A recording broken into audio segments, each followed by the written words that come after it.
গেলে ঠিক হয়ে যাবে।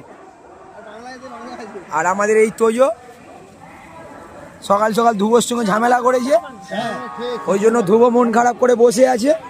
ধ্রুবকে দেখাচ্ছি, ধ্রুব মন খারাপ করে বসে আছে। ওকে বলেছে তুই খেতে পাস না নাকি, ওই ছোট্টটা একে বলেছে। আর একজন বসে আছে, দেখো সামনে পরীক্ষা, 26 তারিখে 25 তারিখ ঘুরে এলে।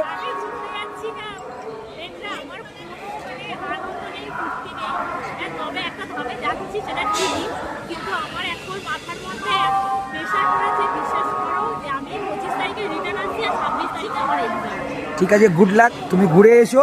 মানে আমিও যাচ্ছি সঙ্গে, কিন্তু এক্সাম আগে, ঘোরা পরে এক্সাম আগে। এক্সাম দিতে পারলে